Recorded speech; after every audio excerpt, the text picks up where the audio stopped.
धामी सरकार की उपलब्धियों को बीजेपी पहुंचाएगी घर घर तक। जी हां, धामी सरकार की ओर से हाल ही में शीतकालीन सत्र में लिए गए 2 ऐतिहासिक निर्णयों को उत्तराखंड बीजेपी घर घर तक पहुंचाने जा रही है। इस संबंध में जन जागरण अभियान चलाने की तैयारी पार्टी की ओर से किया जा रहा है। आपको बता दें कि आज बीजेपी के प्रदेश अध्यक्ष महेंद्र भट्ट की अध्यक्षता में एक महत्वपूर्ण बैठक बीजेपी कार्यालय में संपन्न हुई है। इसमें तमाम पार्टी के पदाधिकारी और कार्यकर्ता उपस्थित रहे हैं। आपको बता दें कि विधानसभा के शीतकालीन सत्र के दौरान धामी सरकार की ओर से राज्य की महिलाओं को 30% क्षैतिज आरक्षण का कानून पारित कराया गया है। इसके साथ ही साथ धर्मांतरण को लेकर के धामी सरकार ने एक सख्त कानून पारित किया है। इस कानून के तहत अब राज्य में जबरन धर्मांतरण कराने वाले आरोपियों के खिलाफ सख्त कार्रवाई की जाएगी। इस कानून के तहत 10 साल की सजा के साथ ही 50,000 रुपये का जुर्माना निर्धारित किया गया है।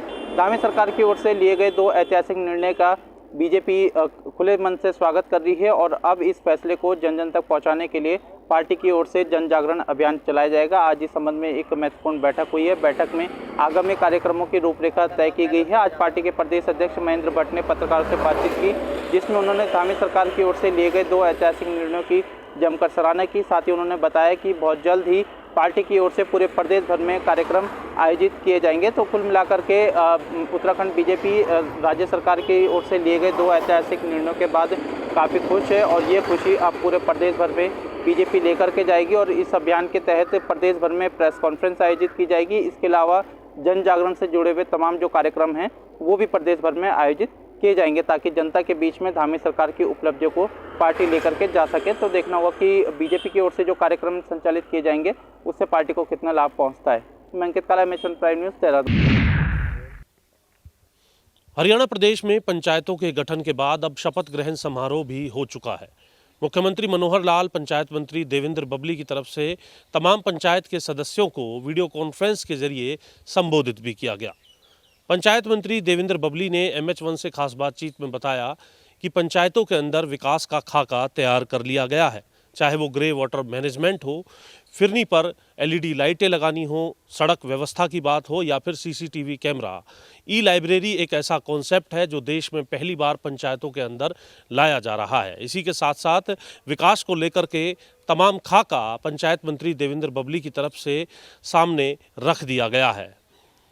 पंचायतों के अंदर किसी प्रकार का भ्रष्टाचार न हो, इसके लिए टेंडरिंग प्रक्रिया अपनाई जा रही है ताकि किसी प्रकार का भ्रष्टाचार पंचायतों में ना हो सके। लेकिन इसके बावजूद भी यदि कोई शिकायत आती है तो उससे सख्ती से निपटा जाएगा। चंडीगढ़ से कैमरामैन सोनू के साथ जितेंद्र चौधरी, MH1 न्यूज़। हरियाणा में हुए पंचायती राज चुनाव में विजेता उम्मीदवारों को आज प्रदेश भर में ओथ दिलवाई गई। मुख्यमंत्री मनोहर लाल भी वर्चुअल के माध्यम से इस कार्यक्रम में जुड़े थे। करनाल के जिला सचिवालय में भी आज शपथ ग्रहण समारोह कार्यक्रम का आयोजन किया गया, जहां पर जिला परिषद जो विजेता उम्मीदवार थे उन्हें शपथ दिलवाई गई। मुख्यमंत्री मनोहर लाल ने सभी विजेता उम्मीदवारों से कहा, लगातार प्रदेश सरकार भी लोगों के लिए कई तरह के हित के कार्य कर रही है। अब जीते हुए उम्मीदवारों का काम है किस तरह से सरकार की नीतियों को जन जन तक पहुंचाए।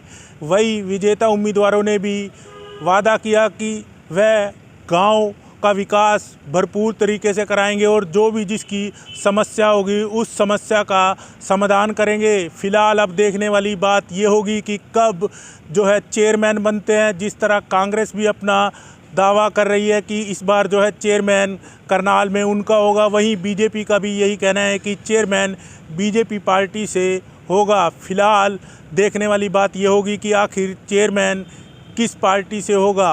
करनाल से MH1 न्यूज़ के लिए कमल की रिपोर्ट।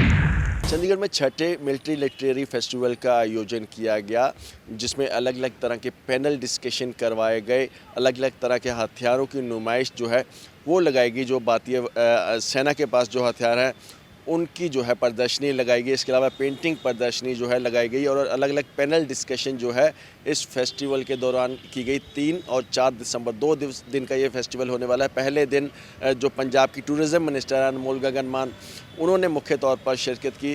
जनरल TS शेरगिल हैं जो उनकी ओर से आयोजन करवाया जा रहा है। और दूसरे दिन सीएम भगवंत मान जो है इस लिटरेरी फेस्टिवल में शिरकत करने वाले हैं। चंडीगढ़ के बहुत से लोग हैं जो इस फेस्टिवल को देखने के लिए पहुंच रहे हैं। जो हथियारों की प्रदर्शनी लगाई गई है उसको देखने के लिए बड़ी संख्या में चंडीगढ़ सिटी ब्यूटीफुल के लोग पहुंच रहे हैं। साथ ही साथ स्कूली बच्चे भी जो है हथियारों की जानकारी जो है आर्मी ऑफिसर्स से ले रहे हैं। कैमरामैन अमर सिंह के साथ Deepak Sharma, MHN News, Chandigarh.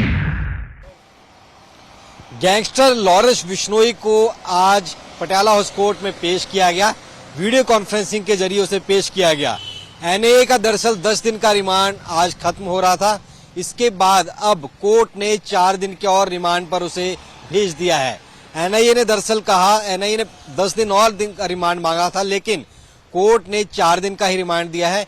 NIA ने ये कहा कि आज जो सीकर में गैंगस्टर की हत्या हुई है उस मामले में भी लॉरेंस बिश्नोई का हाथ है और साथ ही में जो अन्य वारदातों में उसका नाम है, उस मामले में कई अभी जानकारियां जुटानी है, कुछ हथियार रिकवर करने हैं, तो लिहाजा रिमांड जो है और दिया जाए। 10 दिन का रिमांड मांगा गया था लेकिन 4 दिन का रिमांड मिला। हालांकि इस रिमांड के अपोज में जो लॉरेंस बिश्नोई के वकील है उन्होंने अपनी दलीलें रखी। ये कहा गया कि 10 दिनों से जब लॉरेंस बिश्नोई एनआईए की कस्टडी में है, रिमांड में है, 6 महीने से पंजाब पुलिस की रिमांड में रहा था, तो ऐसे में वो कैसे सीकर वाले जो मर्डर हुआ है उसमें उसका नाम कैसे आ सकता है, वो कैसे उसकी कॉन्स्पिरेसी रच सकता है। तो तमाम दलीलें दी गई। तमाम दलीलों को सुनते हुए कोर्ट ने 4 दिन का रिमांड और एनआईए को दिया है और अब उसके बाद दोबारा कोर्ट में पेश करना होगा लॉरेंस बिश्नोई को। अब देखना होगा कि 4 दिन में क्या कुछ जानकारियां एनआईए लॉरेंस बिश्नोई से निकाल पाती है और क्या कुछ और रहस्य खुल सकते हैं। दिल्ली से कैमरामैन आदित्य के साथ नितिन दीवान, एमएचएन न्यूज़। सोनीपत जेल में बंद एक बुजुर्ग महिला ने बीती देर रात फांसी का फंदा लगाकर अपनी जीवन लीला समाप्त कर ली है। बताया जा रहा है कि बुजुर्ग दंपत्ति ने अपने ही पुत्र की बेरहमी से हत्या कर दी थी, जिसमें कुछ दिन पहले ही उन्हें उम्र कैद की सज़ा सुनाई गई थी, जिसका सदमा वो बर्दाश्त नहीं कर पाई और बीती देर रात उसने फांसी का फंदा लगाकर अपनी जीवन लीला समाप्त कर ली है। फिलहाल पुलिस ने शव को पोस्टमार्टम के लिए सिविल अस्पताल में भिजवाकर आगामी कार्रवाई शुरू कर दी है। सोनीपत से MS1 के लिए रमेश कुमार।